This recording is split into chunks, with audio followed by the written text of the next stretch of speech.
trying to do something here, this baby's crying, so he swings and swigs the baby and whacks the baby onto the wall, and it drops down dead. The old man on the other side of the door hears this chaos, opens the door. He comes in, he sees the bottle's empty. This guy is here climbing on the bed and the baby's there dead on the floor. He runs out on the street yelling what has happened out of extreme shock. Now what is the moral of this story? This young man thought that by drinking, doing the lesser of the three evils, he'd be sorted. But what happened is, by drinking that alcohol, it numbed his aql. It put to sleep his intellect and allowed the animal self to rise up and take control. Therefore, when he looked at the woman again, it was through his shahwa and carnal appetite that wanted to direct him towards that haram. That baby yelling was his anger, that furious anger that came out at the irritation from that child that caused him to do that and knock the child to the wall and kill it. This is why Allah, when He puts in His Sharia through the prophets, puts in the Sharia that X thing is haram, there is a reason, my brothers and sisters, man. Because He is the one who's engineered you and me. He's the one who understands you and me better than you and I understand ourselves. So when you are taught that this is haram, there are reasons. Alcohol, drugs. Don't come and say, yeah, but weed, there's some good benefits, man.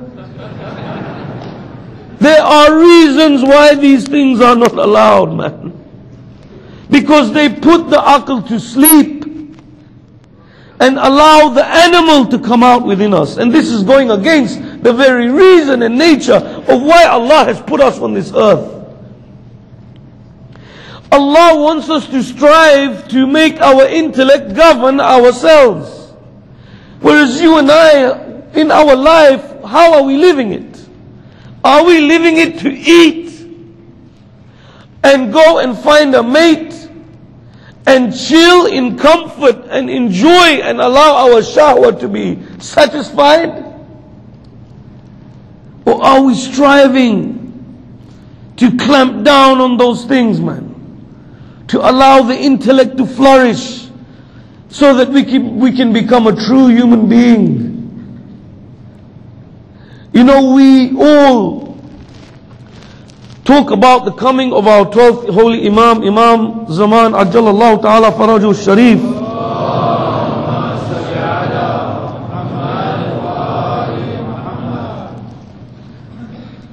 And we talk about those people who will join him. And you may have seen from a certain movie called 313 an indication of what these type of people are. Those 313 elite that will join the Imam to be his governors. Those who will aid him. And under them will come other thousands. But 313 will be the leaders. Who will these people be, man? From the hadith we hear that it is when the world is filled with injustice and oppression, He will come and fill it with justice and equity in the same way it was filled with injustice and oppression. Well, I tell you, and you can tell me too, there's a lot of injustice and oppression out there right now, man. But there also has to be a balance. Imam cannot come until he has some people who are ready. Imam as-Sadiq alayhi salam was asked, Imam, why don't you rise up against these tyrants?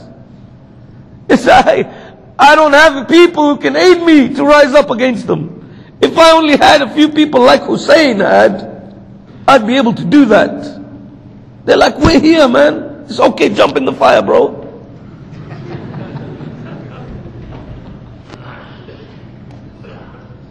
Then one companion came, Imam says, you get in. He gets in. This is the quality Imam is looking for, this kind of quality. Because when the Imam is telling you something, there's a reason why he's telling you. That only comes through striving and struggling and bringing results in the self. Islam is looking for people who will be able to govern themselves before they can help him govern others. People who can govern themselves, meaning what? Meaning people who have made and striven to bring their intellect to govern their animal self properly. Today in the world, politics is failing. Why? Because the politicians can't even govern themselves, and they're trying to govern countries. Islam teaches us, try and strive to govern yourself so that you'll be able to govern others effectively. Even to govern your own home effectively. This is the wisdom of Islamic knowledge and tradition, and what all the prophets have come down to teach us, and the imams have come down to guide us with. So when we pray for the 12th imam to come, man, we have to be working towards what he's waiting for. We have to be striving to become true human beings. This is what all our life is about. Our prayer, our salah is to bring out that aql and clamp down on that animal. Fasting, why do we fast? Fasting is to dampen down the animal self and bring about that aql inside us. Hajj is about, go for Hajj, you see, what is the last thing on the day of Eid? The day of Eid in Hajj is called Eidul Qurban, the day of sacrifice and slaughter. This is the day where we slaughter the animal for the sake of Allah, which is symbolic of slaughtering our own. Imam says, Imam as-Sadiq, when you slit the throat of that goat or sheep, you are slitting the throat of your hanjaratayil hawa'i wa tama', of your carnal desires and your illicit appetites. You are removing your animal self. And that's when you go and shave your head after that. This is the day of celebration and victory because of this act. This is what we have been taught by our prophets and our imams, and this is what they want from us. But our society teaches us today, you go and you see the billboards, man. You watch the movies, the new wave of comedies, there's all vulgar, everything is vulgar. Nothing is no more wit and no more decent wit. All vulgar. How outrageous can you bring on the TV, on the cinema screen? That's funny now. Look at the stuff that is becoming acceptable. We are living in a society which is nurturing animals, man. But the mu'min is the one who struggles, and when he struggles, you're struggling in the heat of the battle, in the place which is the biggest test. So if we struggle in such a place, the quality of the struggle is greater in Allah's eyes. If we are able to achieve results, the worth is greater in Allah's eyes than those people there in the East who are living in a beautiful environment where everything is nice, Islamic. But if we're here in the middle of the battlefield, struggling with our souls to protect ourselves in front of all this corruption, this is a mu'min, man. This is what Allah subhanahu wa ta'ala wants from us. To control and clamp down on our animal self and allow the intellect to rise up and take control.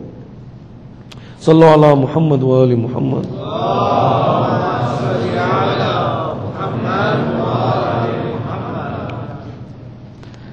So when we have our carnal appetite, our shahwa, when it is not in control, what happens? You get all the vices: lust, gluttony, desire for power, desire for position, desire for more and more and more.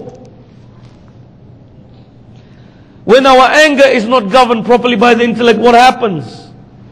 We get jealousy, backbiting, ferociousness, rage, and the rest of it.